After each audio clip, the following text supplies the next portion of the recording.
Kita ke informasi lainnya, Saudara. Polisi memulangkan 37 dari 40 orang yang ditangkap atas dugaan penipuan online di Sulawesi Selatan.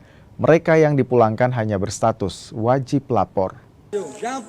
Dari 144 telepon genggam yang disita, 20 diantaranya telah berhasil diamankan datanya. Hasilnya ditemukan 41 orang yang menjadi korban penipuan dengan modus jual beli handphone, investasi dalam negeri, dan investasi luar negeri. Dari 40 korban yang teridentifikasi, hanya 3 orang yang bersedia diperiksa. Masing-masing dirugikan 8 juta rupiah, 3 juta rupiah, dan 30 juta rupiah. Berdasarkan hasil digital forensik, polisi mengidentifikasi 3 pelaku yang masih dalam proses pemeriksaan, sementara 37 orang lainnya dipulangkan dan hanya dikenakan wajib lapor.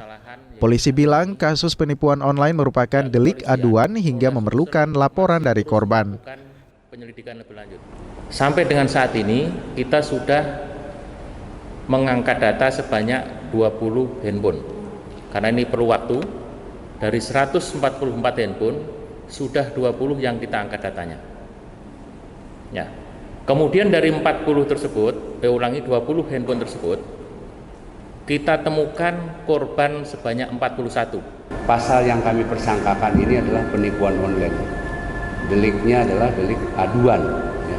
Jadi mesti ada pelapornya. Ya. Tadi sudah dijelaskan di awal, ada 40-an yang sudah kita hubungi, ya, yang bersedia baru 3. Ya, baru 3. Terhadap yang 3 ini akan kita lakukan pendalaman lebih lanjut, pemeriksaan, kemudian kita tingkatkan statusnya penyidikan, kemudian kita pemeriksaan tersangka dan demikian. Sebelumnya, 40 pelaku kasus dugaan penipuan online ditangkap tim Sansiber dan tim Sus Gabungan Intel Komdam 14 Hasanuddin Makassar. Para pelaku diduga menipu korbannya dengan kerugian mencapai 1,6 miliar rupiah. Para pelaku diserahkan ke polisi untuk diproses hukum. Tim Liputan Kompas TV Makassar.